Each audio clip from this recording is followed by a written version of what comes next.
Hello guys, welcome back to Andisha's YouTube channel. Last time we discussed about the Guptas and the Harshvardhan. Now we will discuss about the kingdoms of the Deccan. First come the Chalukyas. The Deccan Empire, the dominant empire in the Deccan region of India during the 6th and the 8th century were that of the Chalukyas. There were three segregations of Chalukyas who ruled the Deccan. First, the early Chalukyas ruled from the Badami region, the eastern Chalukyas who ruled from the Vengi region, and the western Chalukyas who ruled from the Kalyani regions. The Badami Chalukyas were the earliest dynasty and are believed to be natives of Karnataka. They ruled from the capital at Patala. Pulakesi I was the first ruler of this dynasty. The empire stretched over the entire state of Karnataka and most of Andhra Pradesh. He was followed by the most prominent ruler of the Badami Chalukyas, Pulakesi II, earlier known as Iraya. He ascended the throne in 608.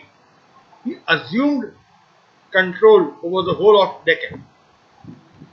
One of his most famous conquests is the defeat of the Vishnukudins in southern Deccan.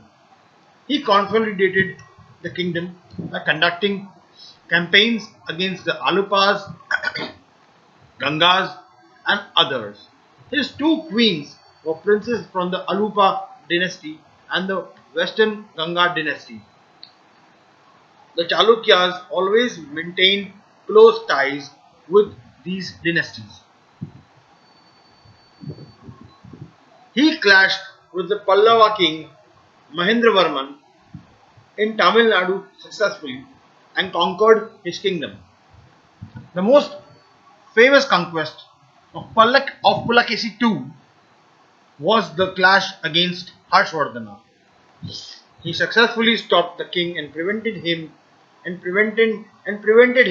from conquering lands further south.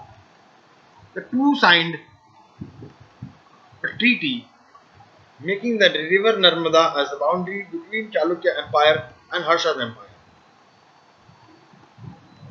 Now Pulakeshi's control extended fully over the south, included Maharashtra. But now he had to stop his campaign. His treasury was nearly empty from the wars that he fought, and expansion was put on hold. However, having conquered southern India, Pulakesi acquired the title of Dakshina Piteshwara, meaning Lord of the South. In 609, he appointed his brother Kubja Vishnuvardhan as the viceroy of Vengi. Shortly thereafter, Kubja declared his independence from Pulakesi and established the Eastern Chalukya Empire. Pulakesi encouraged trade by sending emissaries to other countries. He sent ambassadors to Persia and welcomed ambassadors from there. He also was a great admirer of art, literature, and poetry. He encouraged every form of art in his kingdom. The three prominent Kannada poets in his kingdom were Adikavi Pampa, Sri Pona, and Rana. Telugu literature too progressed with this period under the Eastern Chalukyas. Pulakesi was an able administrator and a wise king. His subjects revered him and were devoted to him. As noted by a Chinese traveler named Husan Sang, Xuanzang, Pulakesi had divided into his empire into three uh, Maharashtras, or three great provinces. Each province covered 99,000 villages. It is estimated that his territory covered Karnataka, Maharashtra, in- including coastal Konkan. These were further divided into Rashtrakas, Vishayas or districts, and Bhojas, groups of 10 villages each. Though he himself was a Hindu, Pulakeshi was tolerant of Buddhism and Jainism as well. He built many monasteries in his kingdom that provided shelter to almost 5,000 monks. It was a period of great peace and prosperity and riches. It was also a period of efficient administration, overseas trade, and commerce. The Chalukyas as a whole was famous for encouraging art and architecture. A new style of architecture, termed as Chalukyan architecture, was developed. Many temples were built near the Badami region. One famous example is the Virupaksh temple in Karnataka. The sculptures of this temple are beautifully carved and sculpted. Each sculpture represents a scene from the epic Ramayana. Some paintings from the Ajanta Ellora caves near Bombay too are believed to belong to these eras. Pulakeshi's clashes with the Pallava Empire continued on and off during his reign. In 642, Pulakeshi met his match in the Pallava king Narasimhavarman or Narasimhavarma and was defeated. Narasimhavarman occupied Badami temporarily. Pulakeshi too, it is believed, died fighting. A hero till his last breath. After the death of Pulakesi II, the Eastern Chalukyas became an independent kingdom in Eastern Deccan. They ruled from the king capital of Vengi until the 11th century. The Badami Chalukyas were ousted by the Rashtrakutas, rulers of the Western Deccan. Badami was ruled by the Pallavas for a period of 13 years. But the Chalukyas soon returned to prominence through the descendants, the Western Chalukyas. The latter ruled from Kalyani until the end of the 12th century. The empire was strengthened under Vikramaditya I and II. The latter conquered many lands. The Western Chalukyas were in constant conflict with the Cholas. Vikramaditya VI was an ambitious and skilled military leader who led the Western Chalukyas to victory against the Chola influence in Vengi. The ruler was also known as Vikramranka, Vikramanka, and was the most famous ruler of the dynasty. The death of Vikramranka or Vikramanka marked the end of the Chalukya dynasty. In 1190, the Hoysalas and the Yadavs took over the empire. Now, one of the most powerful dynasties to rule the southern part of India was the Pallava dynasty. Ruling for nearly 500 years, they were great conquerors and had a huge impact on art and architecture in the south. Initially, the Pallavas conquered the region of Thondimandalam, Thondimandalam and that was located in Pallavpuri. But a natural disaster occurred in the area and it was washed away by sea. The Pallavas then moved further south to Kanchipuram, and it was from here that the mighty empire was ruled. It extended from northern Orissa to Tanjore and Trichy in far south. The first ruler of the Pallavas was Sikandarvarman, who ruled in the early 4th century.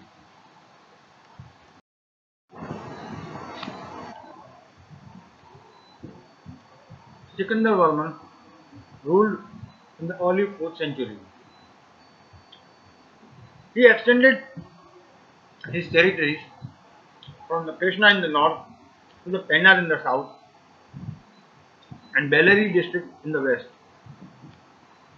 He performed the Ashwamedha and other Vedic sacrifices and earned the title of Supreme King of Kings devoted to Dharma.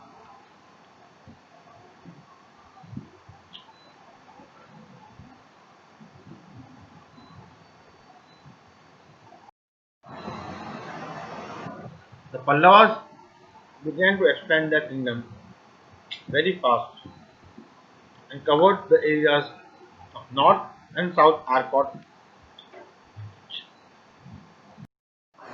Chengalpet, and a part of Tanjore. More than 16 kings ruled between 350 and 575. Sambhavishnu ruled from 560 to 580.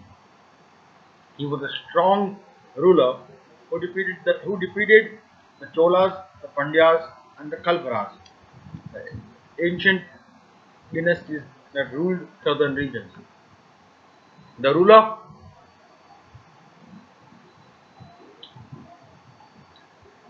this ruler was a devotee of Lord Vishnu. At the Adi Varaha temple in Mahabalipuram in Tamil Nadu,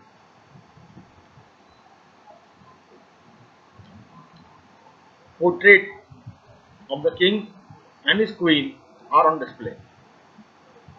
Next in line was his son Mahendravarman, who ruled from 600 to 630. He was an able and a skillful leader. Conflicts between the Chalukyas of Badami started during his reign and continued for centuries. Mahendravarman was a learned man and a skillful poet and musician as well. He was adept at playing the musical instrument veena. Music, dance, art, and architecture flourished under his leadership.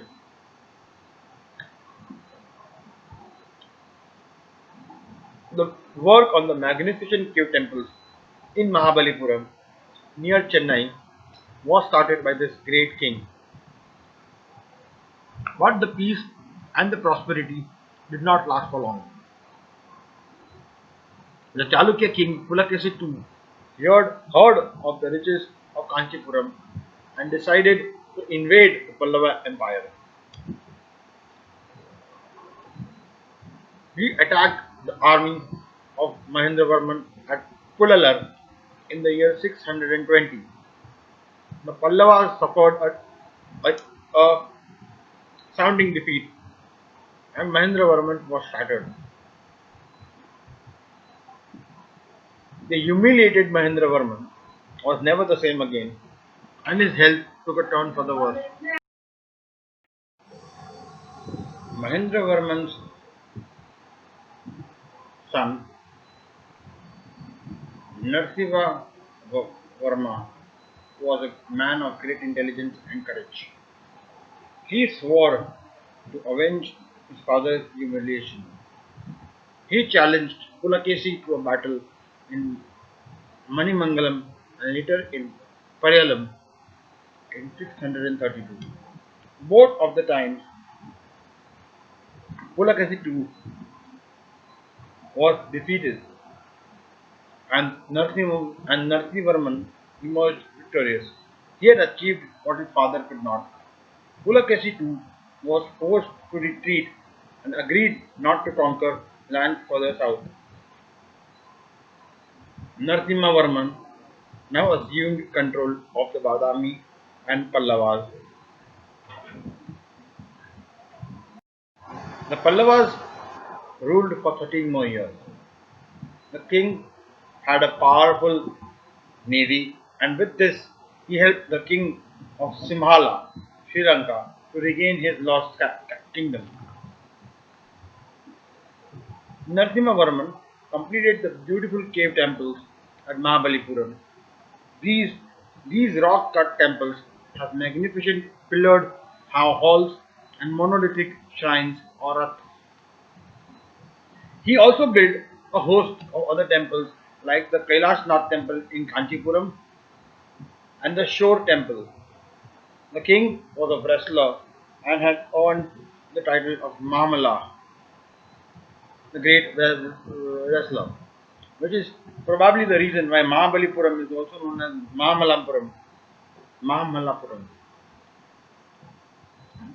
Though the Pallava kings were Brahmins, they allowed the freedom of religion in their kingdoms. Many practiced Buddhism, and there were at least 10,000 Buddhist monks at Kanchipuram at that time. One of the greatest scholars of the time was Dharampal, and he hailed from the capital city. He was the president of the Nalanda University. After Narsivarman came six more kings, Pallavamala Nandivarman being one of the most successful. Since since Narsimhavarman had no direct descendants, Nandivarman was chosen to succeed him. Nandivarman was a descendant of Simhavishnu, of Simhavishnu's brother. Between 700 and 728, there was a period of peace and prosperity under the reign of Radhasimha Narasimhavarman II. Art and literature flourished. The famous Sanskrit writer Dandin, what was his court poet? The lovely sculptures of the Venkut Perumal temple of Kanchipuram were built during this period. This period also saw the beginning of trade with China. While art and architecture was booming, the conflicts with the Chalukyas of Badami and the Tamil kingdoms of the Chola and Pandyas in the south continued. Finally, during the 8th century, Vijayalaya, the Chola king, defeated the last Pallava king, Aparajit, Aparajit Varma, and thus ended the rule of the Pallavas. By the 8th century, three prominent kingdoms of the south were those of the Cholas, the Cheras, and the Pandyas, believed to have originated from the fertile valley of the river Kaveri. The Cholas were the most powerful of the three. Following the death of King Vijayalaya, who defeated the Pallavas, his successors Aditya Chola and Parantaka took over the reins of the kingdom. Tanjore was the capital of the Chola kingdom. The year 985 saw one of the greatest kings of South India ascend the throne. He was Raja Raja Chola I. The king was also known as Raja Raja the Great.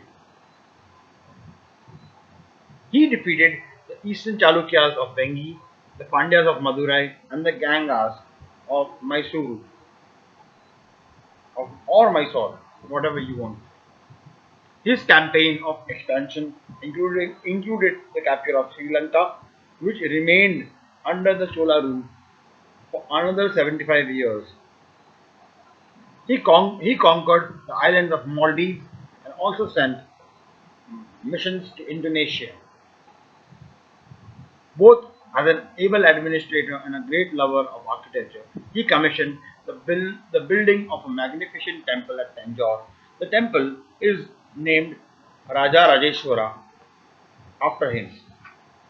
Rajendra Chola, the heir and son of Raja Raja Chola I, took over the kingdom after the latter's death and was an able ruler just like his father. His greatest achievement included the conquest of the Andaman Nicobar Islands. Rajendra appointed his son as the first Chola Pandya Viceroy Prince in Madurai. The king now attacked the western Chalukyas and their allies. He conquered lands up to the bank of the river Ganges or Ganga. From the holy river, he collected the sacred water in golden pots and poured it into a tank he called Chola Ganga. He then adopted the title of Gangaikonda, which meant the victor of the Ganges.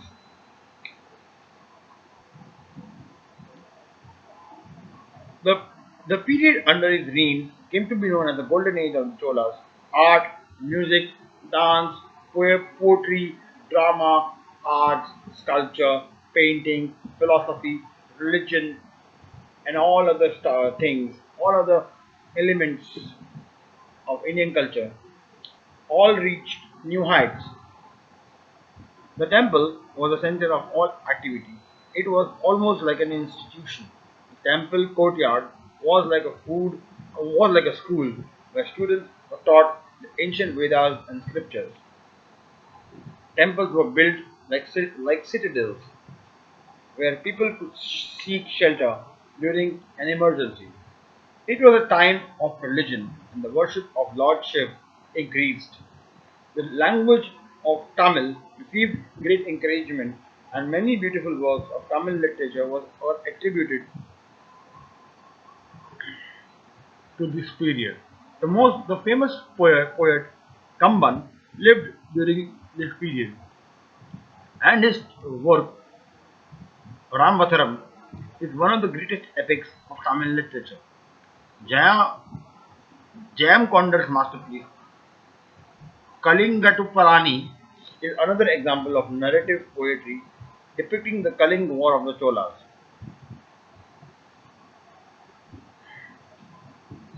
The Cholas also laid emphasis on architecture. Magnificent temples were built, and the Brihadishwara temple in Tanjore is a very prime example. Another famed art form was the bronze statues carved at the time. Intricately carved and detailed with jewelry and garlands, these statues are testimony to the talented craftsmen of the Chola dynasty. The Nataraja and the Ardhanarishwara are famous examples of this art form. The Cholas became the most prominent artistic, cultural, religious, and political force in the south. The empire was divided into mandals and provinces. These were further divided into Valanadus and Nadus. Following Rajendra's rule, three of his sons and one grandson succeeded him. Thereafter, a new line of Chalukyas Cholas extended the throne. The eastern Chalukyas and Cholas had intermarried through the generations, and thus a new clan was born. Rajendra Chola's daughter was married to the Chalukya prince Vilamaditya. One of the Chalukya Chola rulers was Rajendra II, an eastern Chalukyan prince who called himself Kulu Kulatunaga, or the star of the dynasty. Under his rule, Sri Lanka gained independence from the Chola rule. His reign was one of peace and prosperity. Trade with Southeast Asia flourished, with many diplomatic missions sent to China. Around the year 1118, they lost control of Vengi and the Western Chalukya king to the Western Chalukya king Vikramaditya VI. The future Chola kings all faced trouble in one way or the other. As the northern Chalukyas were being replaced by the Hoysalas, the Cholas too were becoming weaker. They were constantly assaulted. By the 13th century, the Pandyan monarchs were gaining strength. The Chola Empire shrank to the region around Tanjore and soon came to an end when the last Chola king, Raja III, died. The Chera kingdom was located to the south of the Mauryan Empire. Their lands included the Malabar coast, Karur, Coimbatore, and Salem regions in southern India. These are now parts of Kerala and Tamil Nadu. The Chera capital was Tiruvannamalai. The first Chera king was Othiyan Cheralathan, who is said to have founded the dynasty. Once he fought against a Chola ruler and suffered a humiliating defeat. Unable to bear this insult, Othiyan Cheralathan committed suicide. He was followed by his son Imyavarban Nedun Cheralathan, who was responsible for making the Cheras one of the powerful dynasties in the south. During his rule of 58 years, the king won many wars, with a major victory being against his sworn enemies, the Kadambas of Banavasi. He not only extended his kingdom but also enhanced it culturally. During his reign, art and literature flourished. His court boasted of the famous poet Kandanar. The greatest Chera king is said to have been is said to be Kedal Pirikotia Well Kelu Kutubum. It is said that the great Tamil epic Silapadigaram, which describes a mythical hero, refers to him. Silapadigaram, meaning the jeweled anklet, is one of the three Tamil epics, one of the three great Tamil epics of the era. The other two being Manimegalai and Shivagami Sindhamani. Kuttavan is said to have achieved triumphant victories at Mogur Manan and Kongar. He established the Patni cult, which stresses on the wife's devotion to her husband. A famous example of this story is the story of the faithful woman who is still remembered today, Kanagi. The Chera kings were constantly in conflict with the neighboring kingdoms to establish their power. They also married into other clans to strengthen their positions. The kingdom prospered greatly and a strong overseas trade links were established, especially with Rome. They traded in spice, ivory, and sandalwood.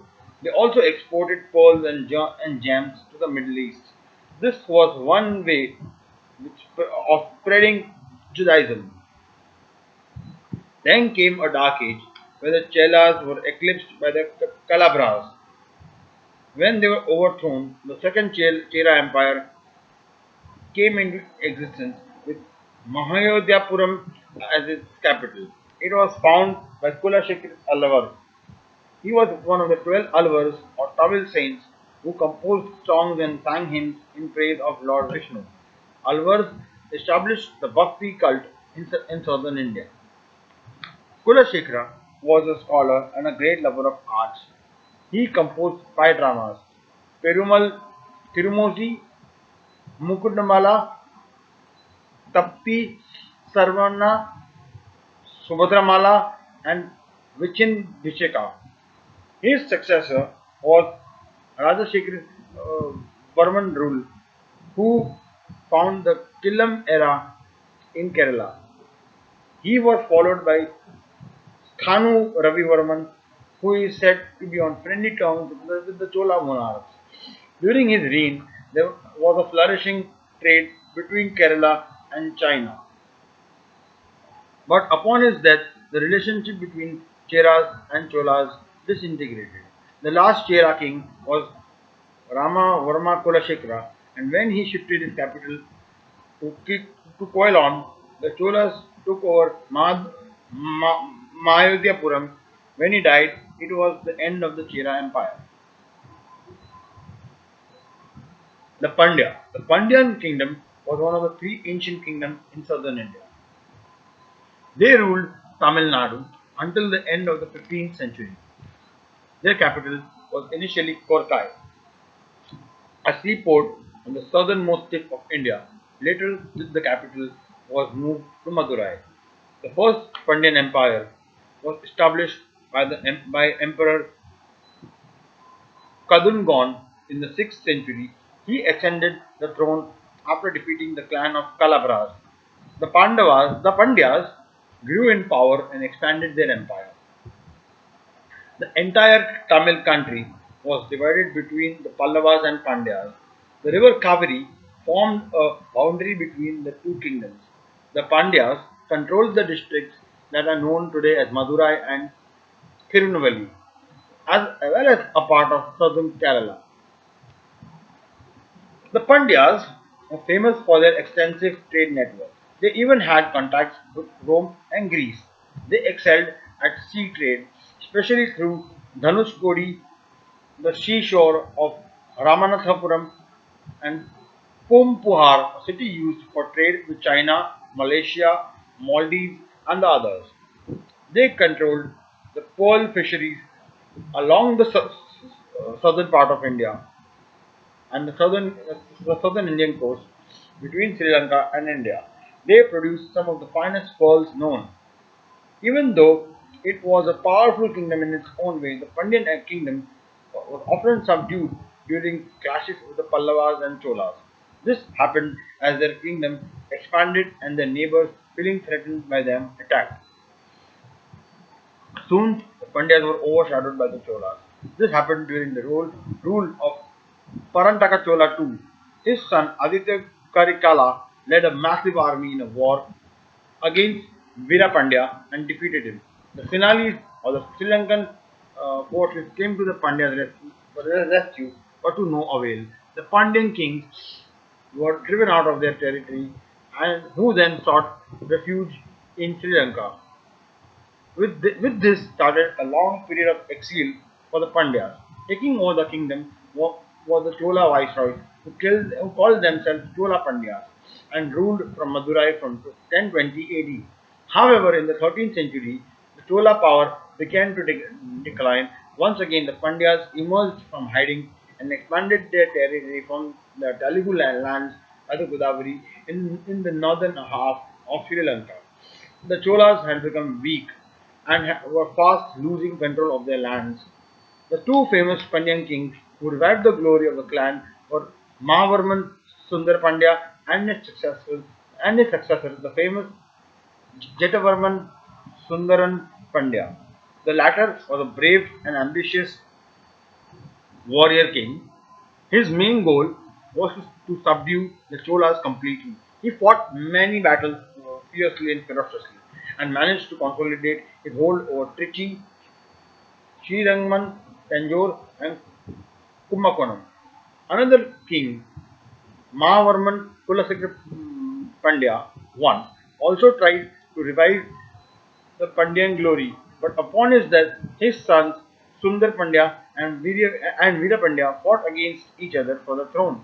In this time of chaos, a general of the Delhi Sultanate Sultanate, Malik Kafur, took advantage of the situation and raided the kingdom. The Pandyan rule came to an abrupt end. Later on, the Pandyas were nothing more than local chieftains who owned some land around Tirunelveli.